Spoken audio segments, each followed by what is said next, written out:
coming back from that, huh? Some feedback. Also look at the rest of the NFL schedule. College game tonight in ACC, Louisville at Syracuse. We'll also look at the rest of the schedule in the Big 12 and Conference USA play.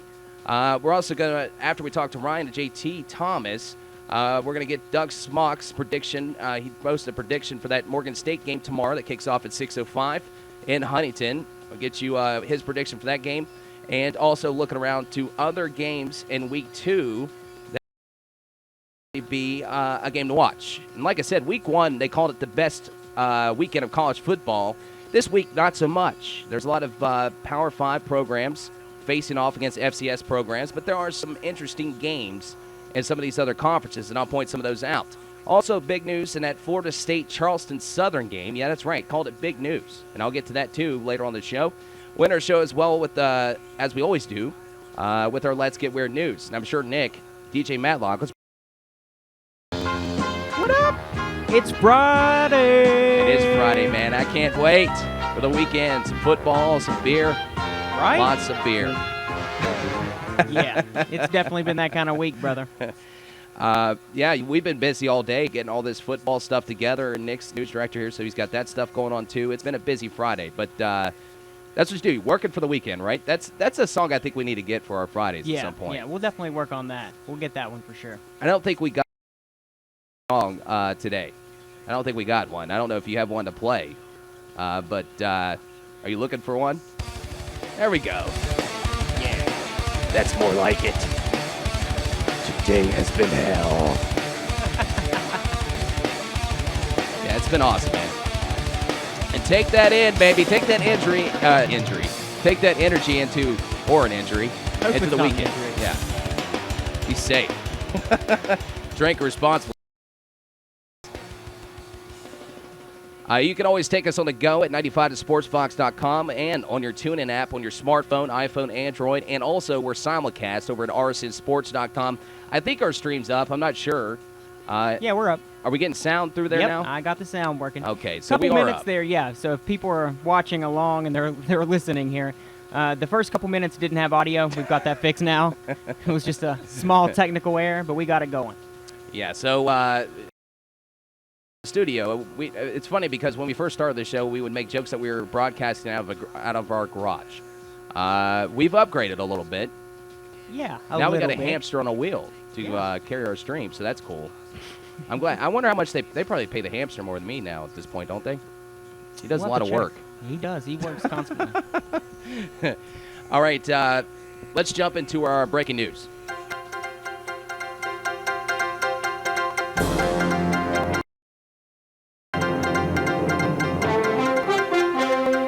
It's time for breaking news in sports, but it's still sports and news. From the Brandon Lowe Show newsroom, I'm Brandon Lowe, and here's the news and sports. That's still sports and news. All right, news is sports. Sports is still news. Like my March Madness bracket from the past 2 years, especially this past year, my NFL pick'em so far for the office, I'm 0-1 because last Broncos and Panthers in a rematch from the Super Bowl last year, the Broncos were victorious, 21-20. Storyline for this game, though, wasn't necessarily just that.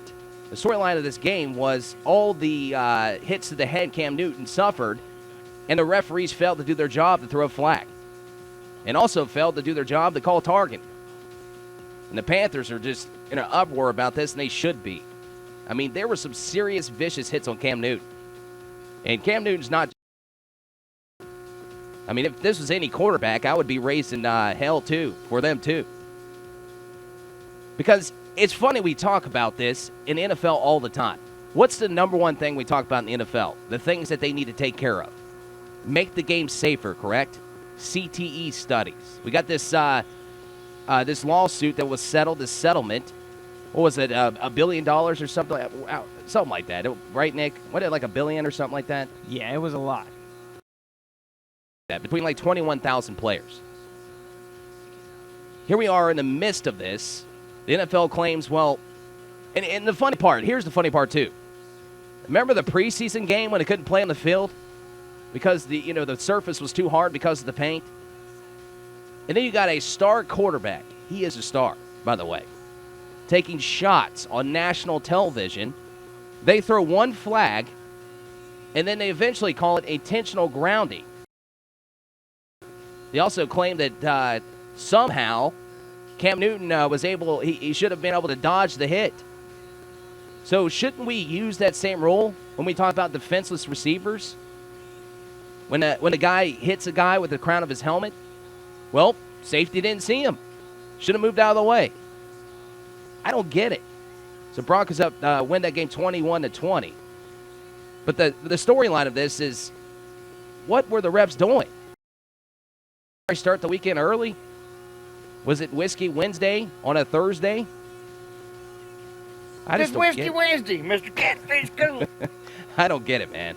They need to do something about it. The Panthers got the tapes, too, and I think they're going to probably file something with the NFL.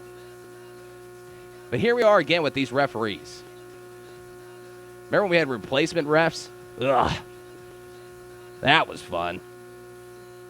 Maybe we should replace these guys.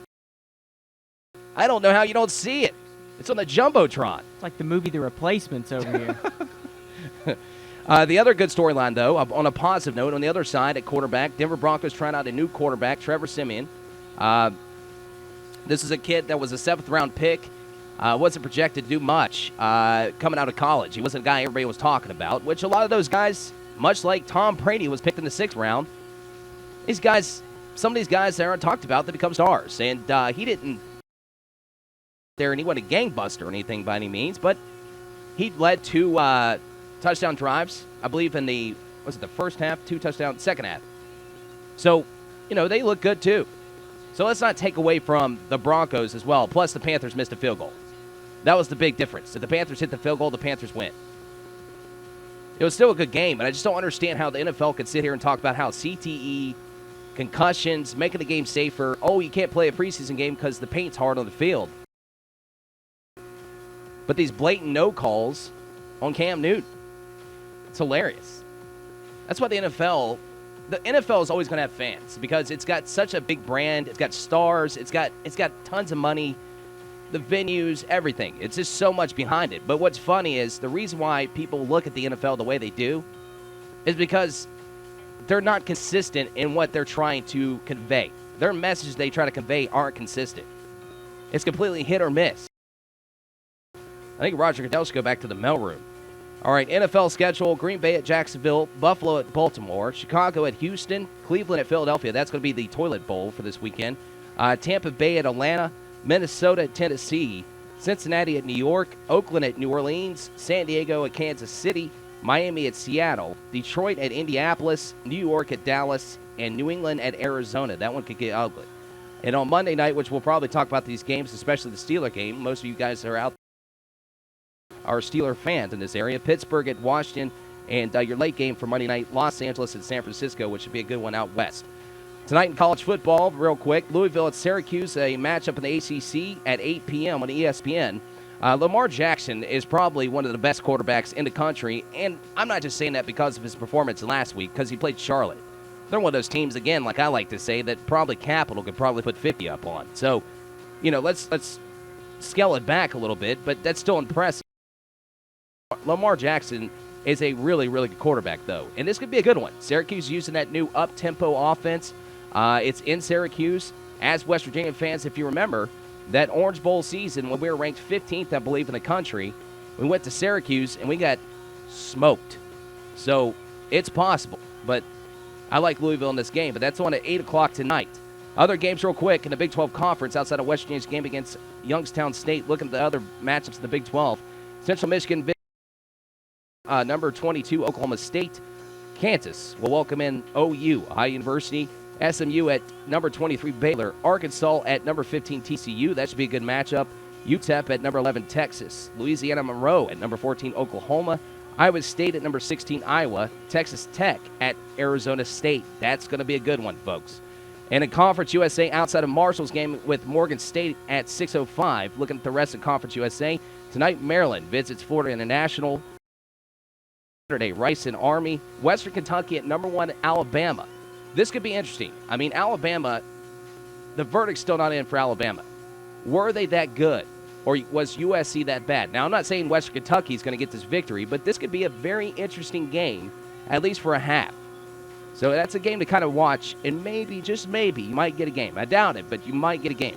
Old Dominion at Appalachian State, Middle Tennessee at Vanderbilt. I'm calling Middle Tennessee in an upset on that one.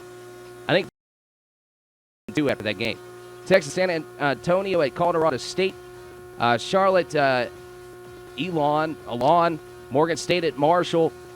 Florida Atlantic, number 25, Miami. Savannah State at Southern Mississippi. UTEP at number 11, Texas, like I mentioned before. North Texas, Bethune-Cookman, and South Carolina State at Louisiana Tech. So there's your other matchups in Conference USA.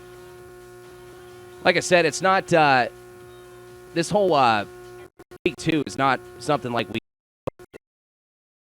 Still some good football. All right, let's take a break. When we come back, we should have Ryan Pritt on the phone. We're going to talk to him about all the high school football action going on tonight.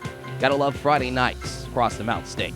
You can call the show 304-344-9704, streaming at 95tosportsfox.com. This is the Brandon Lowe Show, 95 to Sports Fox.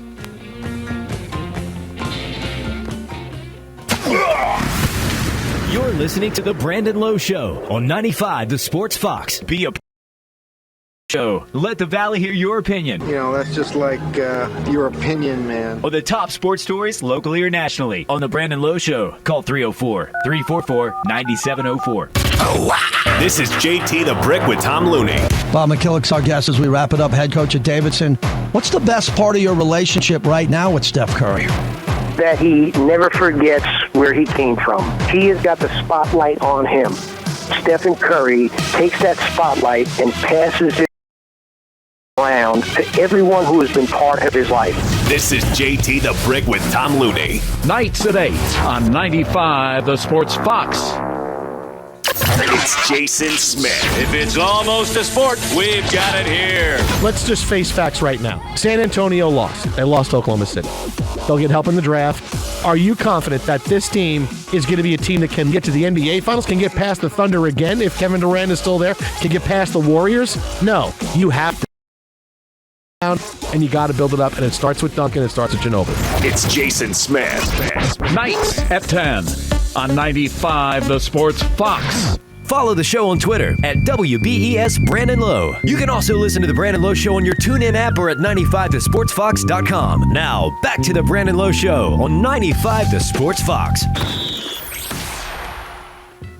All right, welcome back. Brandon Lowe Show, 95 to Sports Fox. It's Friday, which means high school football across the Mountain State. And my good buddy, Ryan Pritt. What's up, bud? Hey, man. How's it going? Good, dude. Before we get into high school football and all that good stuff, I want to talk about this, you know, because Tennessee's your new team and all. Here we go. You're a NASCAR fan, too, as well. Yeah. What do you think about this this NASCAR venue for this Va-Tech and Tennessee game? Man, have you seen a picture of that? Yeah. It looks good. Pretty awesome. Let's be honest. The biggest crowd to ever see a football game, man, and on a weekend where I think you would agree the national schedule is a little lackluster, that should be the premier game of the week as far as I can tell. Yeah, I think it's going to be great. There was tons of picture servicing, plus people were out there tailgating, I don't know, Monday? It's Bristol, baby. That's what they do. Speaking of Tennessee as well, I don't know if you saw this too, and I thought this was funny. Tennessee Elementary School, a student rips the volunteers in a class project, and he actually he says, last night I went to my mom's house to watch the football game. We suck. The game was a nightmare. We almost lost. Hang in there, kid. We're going to turn it around any week now. I just thought I'd share that with you. Let's talk some high school football.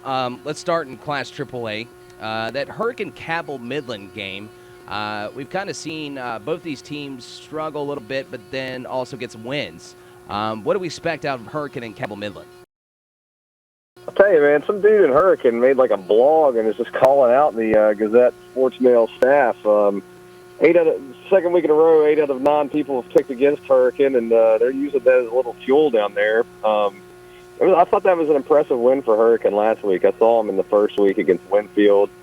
They beat Winfield, but Winfield made a lot of mistakes in that game. Kind of helped Hurricane win that game, really. And then for Hurricane to turn around and beat a Parkersburg team that had never beaten before by 2 scores this week, I tell you, I saw Midland last week, and that really looked like a team that found itself last week after a tough week one. And, anybody who's familiar with high school football in the state over the last 5 or 6 years knows what a program Midland's been.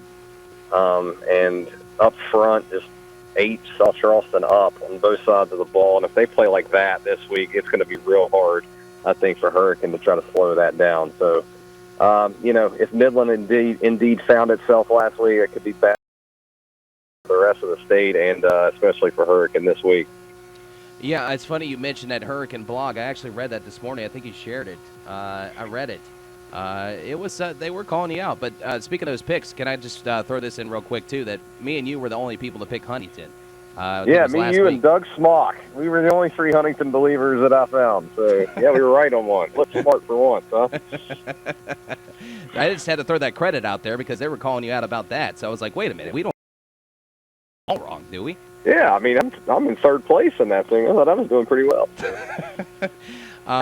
That Capital Parkersburg game, I've heard some conversation about Parkersburg. I don't know if they're a team to mess with, or I don't know what to expect out of Parkersburg, but should Capital be worried about Parkersburg tonight? In a word, no. I think if Capital comes out and does what it does, it should be okay. Capital Riverside last week, and you can take that for what you want. Riverside has greatly improved from what it's been, but it's still got a long way to go. I think it got a good look last week of where it needs to be and how far away it is from it. When Capital is all cylinders clicking, they're really hard to handle, and I think Capital's performance last week really kind of speaks to how good Johnson Central is, a team I'm going to see tonight, and I'm sure we'll talk about that in a second. But, Parkersburg has some good skill kids, good kids on the outside, good back. But where they're kind of lacking is up front and in depth. And when you're trying to keep up with Capital all night, depth can be a pretty important factor. So Capital, even though it's on the road, I look for them to win and probably win kind of convincingly, I would say. Yeah, I think the same thing. Some people, I don't know if it's just homers, whatever, if they were talking about Parkersburg possibly because Capital struggled here, but then, of course, we're about to talk about this too. But I just thought I'd ask about that. Johnson Central, Kentucky, that's where you are. South Charleston travels there. You made the 2-hour trip there? I think it's about 1 hour and 45. I'm currently in Ashland, sitting at a beautiful marathon station talking to you so I don't get arrested down here. But, yeah, this one tonight, man, for a South Charleston team that is still trying to find any semblance of offense, this is an awful tough task to come down here. I don't know if you saw this, but Johnson Central ranked number 1 in Kentucky Class 4A this week. Wow. Triple option attack, huge up front, kind of similar to what Midland does. Even a little bit bigger and more physical at it. And after watching what Midland did to South Charleston last week up front, this is gut check time for South Charleston. They have to find, even if they don't win this game, they have to find some semblance of consistent offense, or it's going to be a really long year. You know how tough life in the MSAC can be, and there's a lot of good teams in there. And I think, Coach Mays and the gang are just trying to find any kind of spark on offense, and tough to find it against a team like this tonight. Maybe if they could have Derek Pitts quarterback, throw it, run down the field, catch it, also go running back. Yeah, that might be their own. He makes plays, obviously. Now, last week, Midland did a great job against him. He had, I think, 0 rushing yards and 1 catch for 15 yards. Yeah. You do that kind of stuff to him, and that really puts South Charleston up against the 8 ball. So we'll see what they have tonight. I know it was probably a long and rough week of practice for Black Eagle. Okay, our team from last week, Huntington, they're going to welcome in GW. GW is also one of those teams, I think, that are trying to find their mojo on offense. I think they found a little bit here and there, but they're trying to get something going on offense. What do we expect out of this GW Huntington? I think I got Huntington again this week. Yeah, I think I do too, but I'm going to tell you, if there's an upset to be had, it might be right here. Huntington's kind of dealing with what Spring Valley dealt with last week, and that's coming off of a huge win that makes waves statewide. Now you got to deal with a little prosperity. Huntington came out of that with a win, but they also came out of that banged up. Yeah. I know their quarterback is a game-time decision. Their best wideout's out. GW's, you mentioned their offense. Their scores are a little bit misleading. They had 390 yards against South Charleston, but turnovers and penalties kind of derailed them. Last week they really got on track, found the end zone a bunch, and I think that's more what we can expect from GW moving forward. I can't pick against Billy Seals. He's the best defensive coach in the state, and he proves it every year. And in a game, I'll take a good defense against a good offense 9 out of 10 times. It proves itself in football all the time. But I'm telling you, watch this one, man. GW is good enough, and Huntington's beat up enough that GW could possibly pull this off tonight. I think it's going to be a really close game. Yeah, in Sills we trust. That's right. Moving over to Double-A. It was our game of the week here at the station for the high school football blitz. Mingo Central and Sissonville. I think it's a game that a lot of people should kind of watch. I think a lot of people aren't really paying too much attention unless you are a Mingo Central person or Sissonville. But I feel like with Chance Brown at Sissonville, his numbers last week were ridiculous. Then you look at Mingo Central, who is a potential state title winner as well. They're there in the mix. And, you got Sissonville, who possibly could have playoff implications and everything. And this could be a big win for Sissonville. It's at home. What do we expect out of this game? I mean, is this going to be close? Is this going to be a back and forth? Or is Mingo Central going to put Sissonville back in reality? This game, I think, definitely has playoff implications on it. Last week, I know Wayne's really down, but I don't underestimate how big of a win that was for Sissonville. It had been since 2006 since they had beat this team, or since they had beat Wayne, I should say. And they even fell down real early in that game, then had to come back and kind of blew the doors off. I don't have a real firm feel on this game. I think talent-wise, I think Mingo is as good as any team in the state. I say that knowing that Bridgeport registered a huge win last week up at Wheeling Park. That was really impressive. It's a tough summit for Sissonville, man, and I think we're going to find out just how serious of a contender Sissonville is here. I really think they're a playoff team, but are they a home game in the first round, possible title threat playoff team? I'm not sure. But going up against, Yogi Kinder's bunch down there at Mingo tonight, we're going to get a real good idea. I like Mingo. I have to go with Mingo. I kind of think they're going to go undefeated this year. Yeah, but I like Mingo too. It's interesting to see how close Sissonville makes this game. I mean, if this is a 7-10-point game by the end of it, that might actually speak kind of highly for Sissonville, really. Yeah, I don't think it's it's a win-win for Sissonville if they can hang in close and don't get the win. And if they get the win, that's going to be phenomenal. But last game I want to talk about, RSN Tailgate game show's going to be down there too, because it's a big deal for Herbert Hoover, their first game at their home field since the devastating floods back in June, and they're welcoming them in. It should be an electric atmosphere down there, and should be a good time for everybody down at that game. Our poor Nitro Wildcats, man, how would you like to draw this assignment? The first game back in Falling Rock, knowing that place is going to be just, like you said, electric and packed, I'm sure. Hoover's grinded out 2 wins in really kind of defensive fashion, which I think has surprised a lot of people since they returned, most of their skilled players from last year. They're really I know Rick Ryan told me they had 29 players dressed at the Cardinal Conference Grittorama, and that's not even real good for Class Single A school. That emotion could go one of two ways. Hoover's going to come out emotional. There's no doubt about that, and they could use that to kind of, explode and kind of blow Nitro out early, or they could be over emotional. It could cause mistakes. Now, Nitro's made a lot of mistakes in the previous couple of weeks. 5 turnovers in the first half against St. Albans last week. You're playing, it's tough to stay in a game doing that. Nitro can clean those up, start connecting on passes that they're barely missing on. They can make this a game. Nitro's kids are used to playing MSAC schedules every year, so they're not going to be intimidated going in here. But at the same time, Hoover at its home field, it is really tough to pick against the Huskies or even root against them here. So, I like Hoover, but closer than what people might think. I think it's going to be a low-scoring game, maybe 1-15, something like that. Yeah, I like Hoover in it, too, and I think you're onto something with that low scoring. We'll go ahead and let you go, man. I appreciate you coming to the show and breaking down all this stuff, man. We love having you on the show every Friday. No problem, man. I'll try to make it in there next week or something. All right, brother. You take care. Be safe down there in Kentucky. You too, man. Go Knowles. All right. Brandon. He threw me off my game. I just said Brandon. Yeah, I can tell. That's you. Go Knowles. What? I thought we were going to break, but Yeah, he threw me all off with that. We are going to break. I'm going to have to get him for that.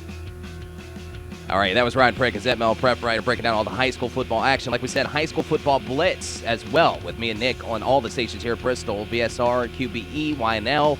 Also, our Tailgate show will be down at that Hoover game as well. So look out for that. And they come on right after us on our website. You can watch it live, 95thesportsfox.com. Back after this, Brandon Lowe Show, 95 The Sports Fox.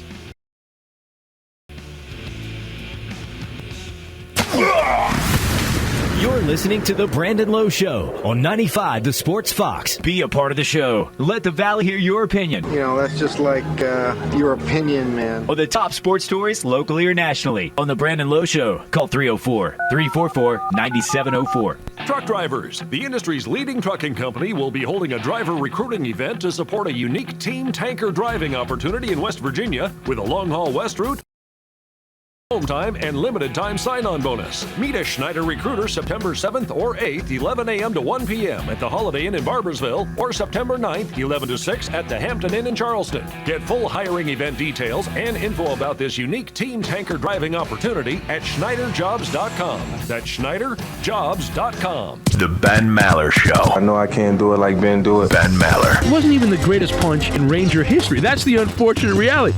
Nolan Ryan got the headlock and delivered a series of noogies. He punched him right in the head. That is the gold standard in Texas Ranger fighting history. Now, Rugnet Odor gets a solid silver medal for his effort. The Ben Maller Show. Overnights on 95 The Sports Fox.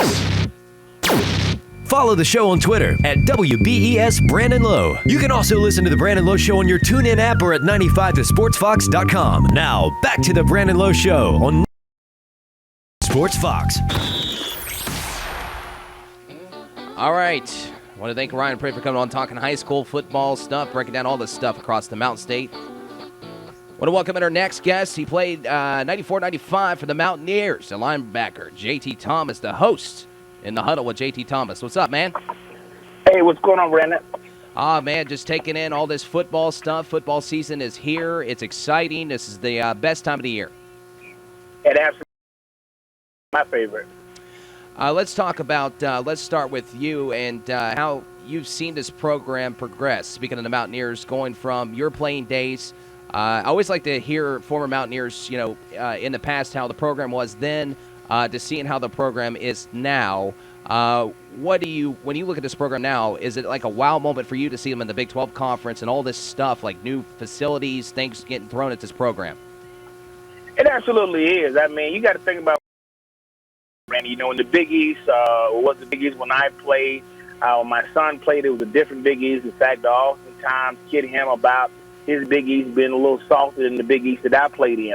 Well, there's no disparity when it comes to the Big 12. The Big 12 is hard-hitting football week in and week out, and I think that's what the Mountaineer faithful are interested in. I thought it was a good move for our football program, although it will take some time to get him used to and getting the athletes that we want in here. But he's done a great job of getting kids in here, and I think that bodes well for our future. Certainly the NFL has been good to us over the last couple of years in terms of picking our guys in the top rounds, and I think that just says a lot. Yeah, I agree. I think a lot of people, when we first were talking about moving to the Big 12, a lot of our fans were excited, but at the same time, I think they were still kind of disappointed we didn't get in the ACC or the SEC. But then they started seeing this, this primetime games, because even when you played, when I was a kid watching you guys play football, a lot of our games were on local CHS. I mean, you were lucky to get a national TV game unless you were playing someone that everybody was expecting to lose to. Brandon, I tell you what, that was a part of my football decision. In fact, oftentimes I tell people I came to Morgantown, West Virginia, because at the time they were going to be on football 8 times in the state of Florida. And that was the difference between me going to Kansas or, in fact, I was at Clemson when I decided to come here. In fact, I called when I was down at Clemson. So the fact that, as you just mentioned, we're seen in a bigger audience now. I'm telling you, players like that visibility, and again, I think it's good for us. Yeah, I think so too. And then going more in depth about that, you mentioned those kids and recruiting, and you mentioned Holgerson bringing in these kids, and you just look at the offensive line. We're rotating three sets of. I mean, when's the last time you've seen that at WVU? It's been a while. So you see these kids, they're coming in, they're seeing all the stuff around. They're seeing the field, they're seeing that Big 12 logo on there, they're seeing this program that there's just such a bigger brand that now they can sell these kids coming in. And now you're talking about 4-star kids getting thrown into the mix, 5 stars. I mean, we're not always getting them, but you're getting kids interested in coming and at least visiting the program. And you think along the lines to the kids that we do get, as I stated, you got guys like Bruce Serve and Tavon Austin who went high in the draft. Guys see that. I mean, they take notice of that. And when they come here, they think to themselves, well, I have an opportunity to go to the next level. That's what it's really about when it comes to football. And I think our program has done that.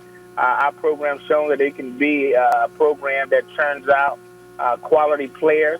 And when they get here, they realize that they have to compete. I mean, when you come to West Virginia, it ain't like, and I have to say, I even tell my son, when I played, I kind of knew that I was going to start. I knew I was going to be in every week but every week now, I was talking about on my show where these guys who are starting right now are fifth-year guys. They've been in the program for 5 years, which meant that they had to set and ride and they had to learn the system, where in the past that was kind of unthought of. You come in and play, you couple 3 years and you be gone.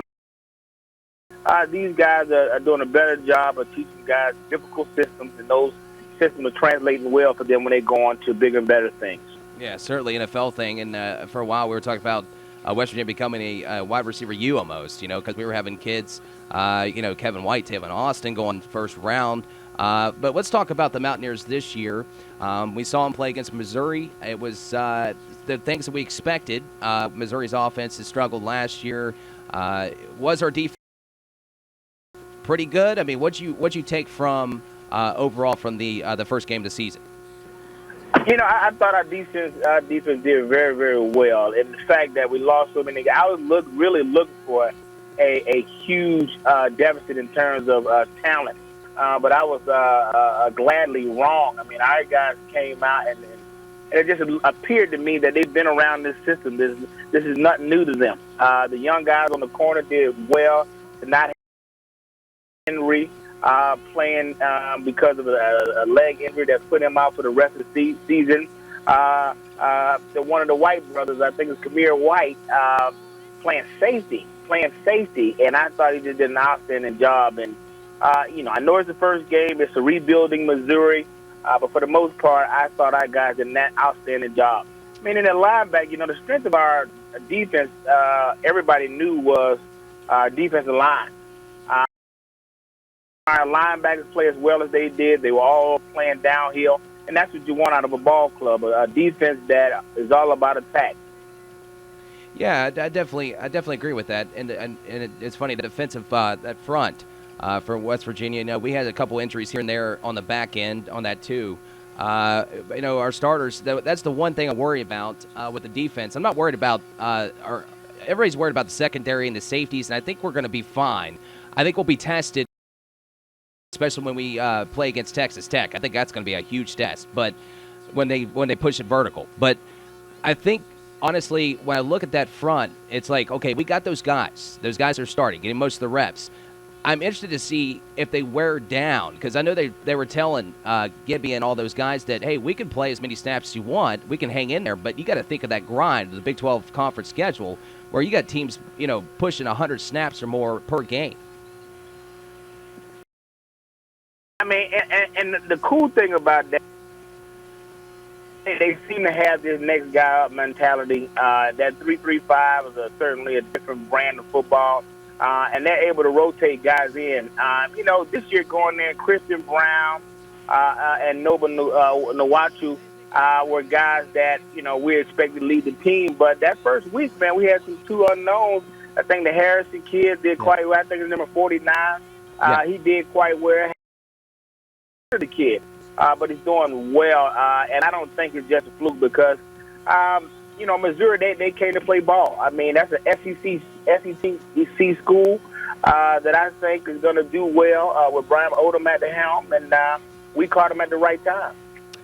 All right, moving over to this game, FCS program coming to Morgantown, Youngstown State. Bo Pelini, coming from Nebraska, had a lot of success at Nebraska. He brought a couple transfers from the program. They've been there. This is the type of program like you see at FCS programs where you have transfers or guys that's been in the program for a long time. Obviously, no one's giving Youngstown State a chance in this game.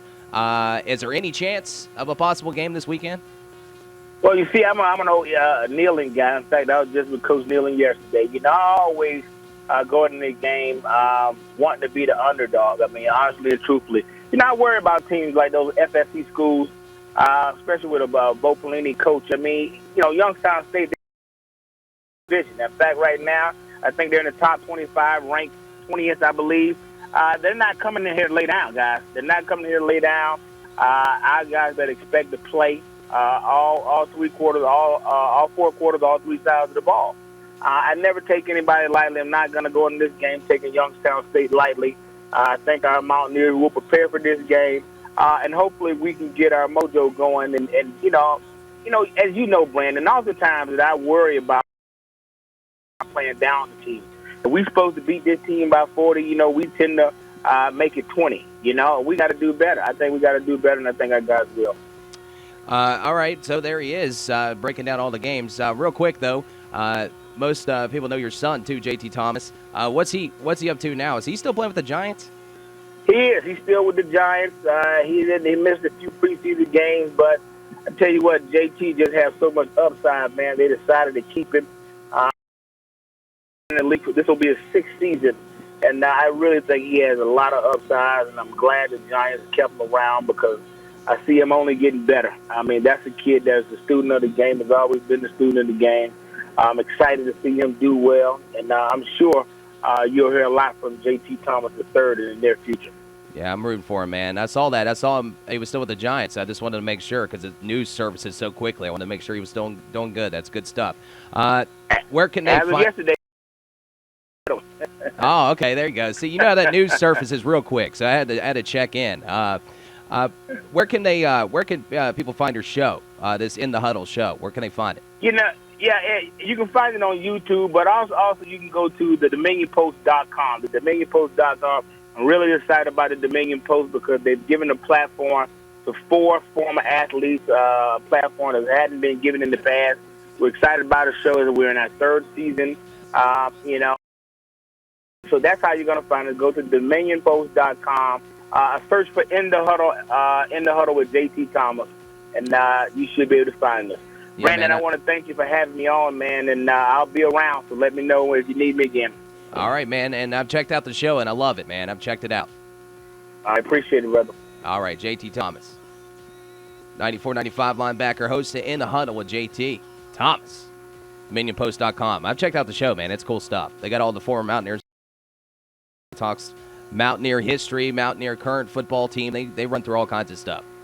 I think it was cool. He was hanging out with Don Nealon yesterday. That's cool. Yeah, I was hanging out with Don yesterday. Not too many people could say that. I want to thank JT for coming on the show. All right, we're going to take a break. I'll give you Doug Smock's prediction on this Morgan State game. Speaking of a game that shouldn't be a game at all. Nice little warm-up for the Herd. You can call the show 304-344-9704. Back after this, Brandon Lowe Show. Can I kick it?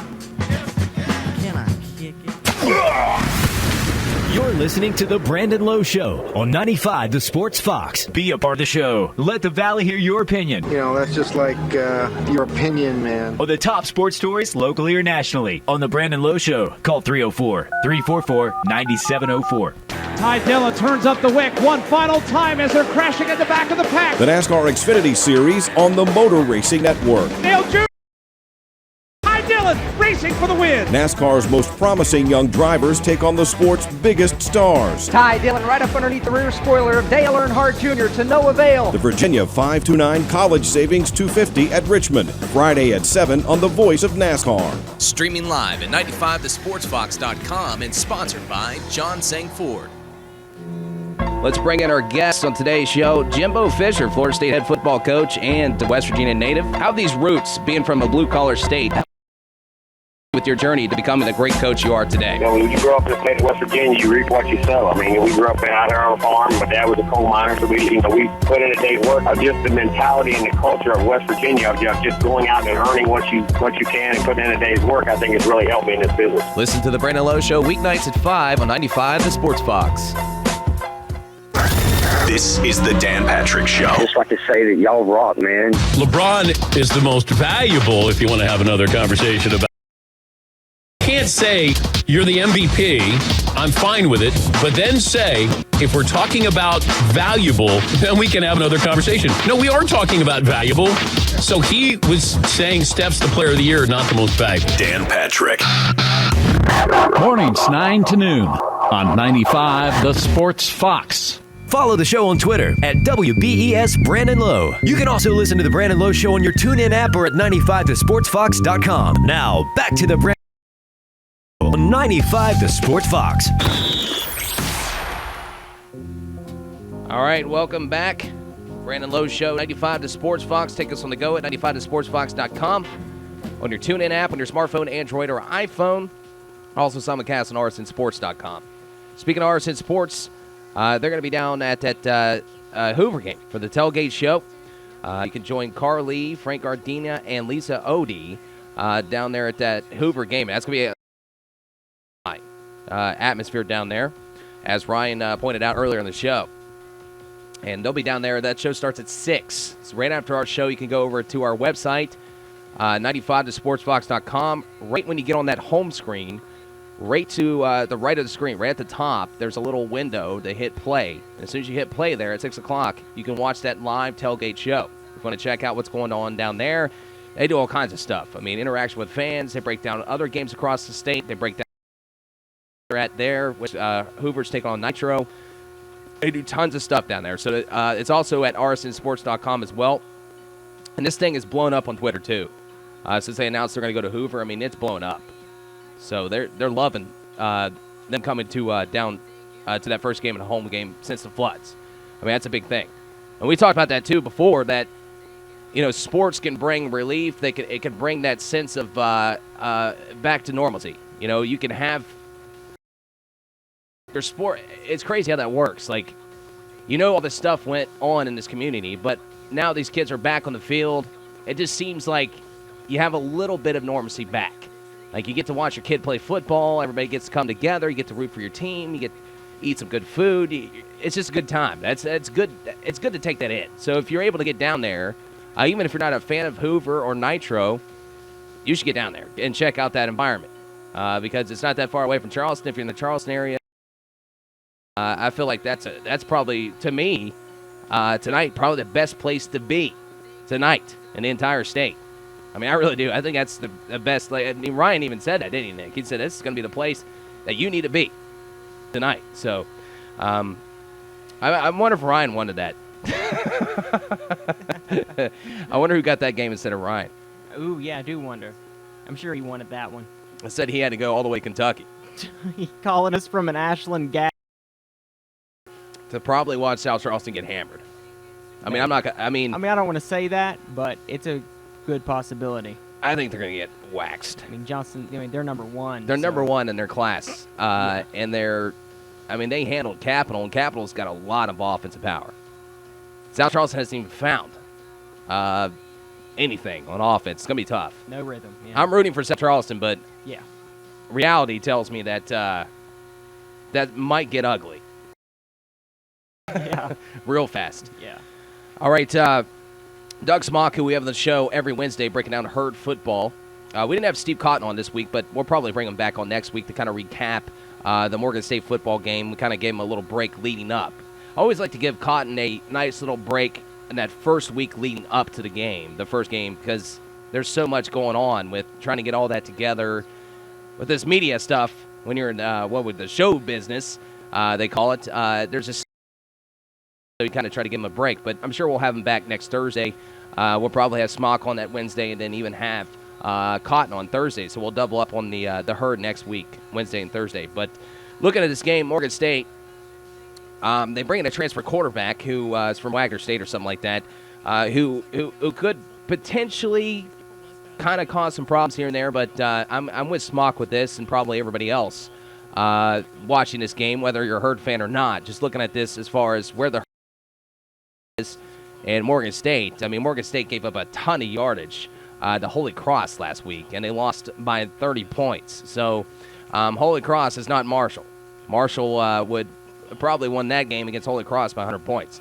But so this could be ugly.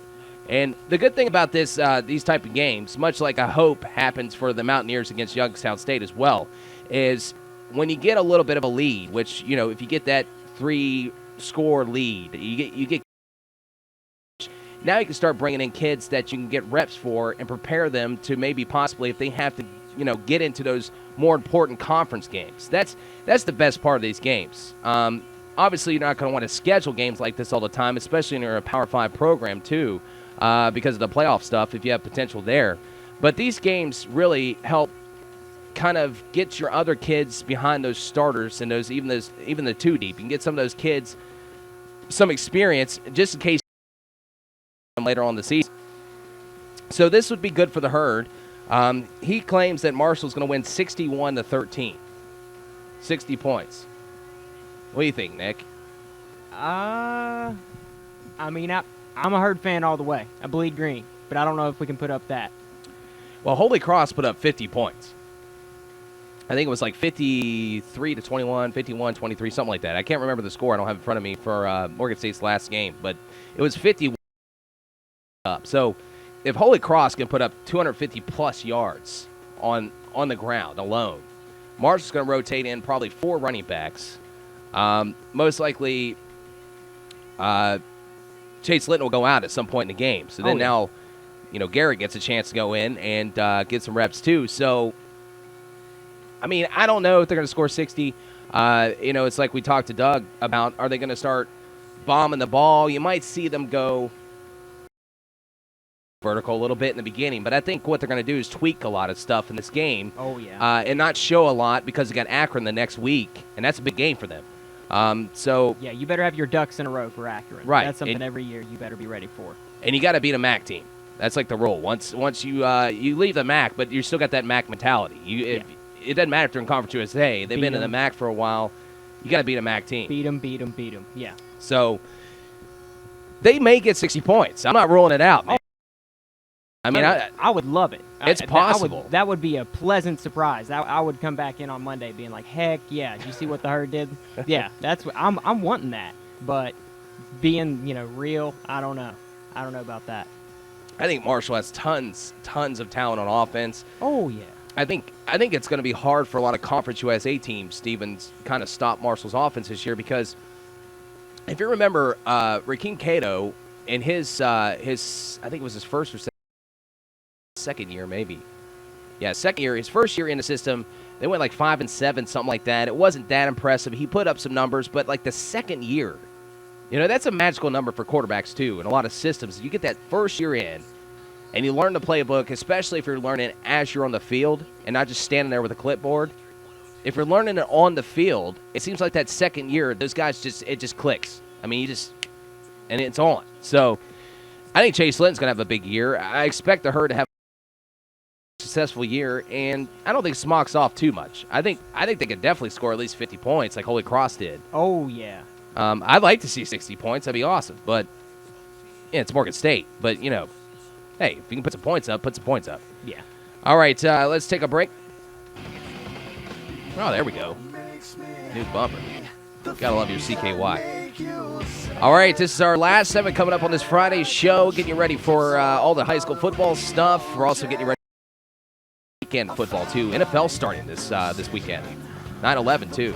That should be a big weekend for the NFL. All right, 304-344-9704 to call this show back after this Brandon Lowe Show, 95 The Sports Fox. Now I'm on the way.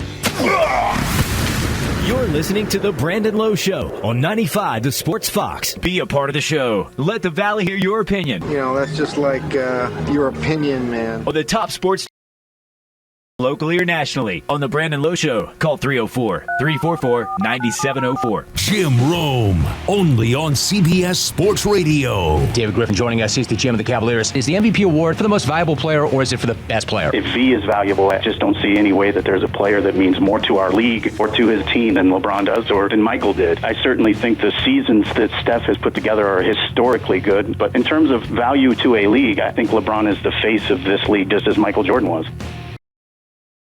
Show, noon to 3 on 95 The Sports Fox. Show to this is J Moore Sports. Yeah! This is maybe the coolest team ever. Now I'm rooting for the Texas Rangers. You got to name an Odor that punches you in the face. You think that guy's going to pick up a tab at all for the rest of the year, anywhere that team goes? And by the way, I got news for you. Between the Toronto Blue Jays and the Texas Rangers, I would way rather be a Ranger today. That's some solidarity, my friend. J Moore Sports. Noons at 3 on 95 The Sports Fox. Follow the show on Twitter at WBES Brandon Lowe. You can also listen to The Brandon Lowe Show on your TuneIn app or at 95thesportsfox.com. Now, back to The Brandon Lowe Show on 95 The Sports Fox. All right, last segment of this Friday show, or what I'm calling it, TCOB Friday. I don't even know if do we have taken care of business anymore? I don't think we have that anymore. Oh, we do. I use that every day. Is that the first segment? That's right. Little TCOB Friday. Yeah. We used to call it Free For All, but Coach Kidd over 102 calls his Free For All Friday. I'm not copying that. We got the TCOB. Yeah, we got to be original. Looking at these, obviously not a blockbuster weekend for college football, but there are a couple games you need to pay attention to. 12 schedule and Conference USA in the breaking news. Here's a couple games to look at, too. Starting the Pac-12, Utah State at USC. We saw how awful USC played against Bama. It's kind of weird because you can't gauge whether USC is that bad or whether Bama is that good. Because I'd challenge anybody to tell me when the last time Bama put up 50 points on a Power 5 team. I really would challenge anybody to tell me that. Google it, I don't care. So is USC's defense that bad? Is Lane Kiffin got it clicking? Because Bama had a freshman quarterback in there just throwing dimes. So I'd like to see if USC can bounce back, but Utah State, obviously not a powerhouse program. It is at USC, but that's a game to potentially be close. BYU at Utah. This is probably one of those marquee games, too, as well as Tennessee and Va Tech at Bristol. But BYU at Utah, it's on Fox at 7:30. I'm going to be watching this game for sure. I want to see BYU. I want to see what they have. A lot of Mountaineer fans should pay attention to this because you got BYU after Youngstown State, after the bye, so pay attention to BYU. California at San Diego State. That could be interesting out west. Looking over at SEC, like I said, West Kentucky and Alabama. It's not going to be close, but I'm telling you. And Arkansas, TCU, and like I said, Vol Tech and Tennessee. There's not a lot of games, but there's plenty of some of those games to keep your eye on. Like Ryan said, I think Vol Tech, Tennessee is probably Vol Tech may upset them. All right, let's do our Let's Get Weird news. Let's get weird, buddy. Let's get weird. News. All right, let's see. What's my story I want to read here? It's a lot of bull. Actually, a lot of steer to be precise. A giant 1-ton Holstein steer could be the tallest bovine in the world. Daniel measures 6 feet 4 inches from the hoof. Look at my hooves to the withers. A bit taller than the current record holder. The Eureka, California Times Standard owner Ann Farley is trying to get the folks at Guinness World Records to certify Daniel's height. Daniel the steer. She says he's a gentle giant that loves bread and acts like a puppy. Loves bread. He's 6 feet. Okay. So want to send him to swim fast. The swimming portion of a triathlon in Maine this weekend will be held in a river where a giant snake has been spotted. Organizers of the Major League Triathlon say they consulted officials the location. Wow. Folks in Westbrook have dubbed the big snake Wessie. Experts say DNA testing on a 12-foot-long snakeskin shows it's from an anaconda. That's the same one, I think, from the Twitter page. Yeah, let's go swimming there. Yeah, let's go in his natural habitat where he could just eat us all. Yeah. I mean, it's not an event unless there's a snake chasing you. An anaconda. It's just an anaconda. No big deal. Yeah, it's like a black snake, like a little gardener snake. No big deal. That's our Let's Get Weird news. Let's get weird, buddy. Let's get weird. News. Also, before we go, Stephen Bailey is confirmed for Monday because he's going to be at Sports Fan Saturday, September 17th from 2 until 4. So we will have Stephen Bailey on Monday. That's a big-time guest there. We'll talk to him on Monday. All right. Computer Blue. Speaking of that, we'll talk to you on Monday. You guys enjoy your weekend. Enjoy the football. Enjoy the nice weather. Hopefully we have nice weather. Grill out, drink some beers, sit back, yell at the TV at the football game, like I do. All right, we'll talk to you Monday. Brandon Lowe Show, 95 Sports Fox. Good night. Good. In your face, Charlie Murphy. Good. Shoot the J. Shoot it! Shoot it! Shoot it! Shoot it! In your face, Charlie Murphy. Good. Good. Good. He was crossing cat. Shoot the J. Computer Blue. Darling Picky.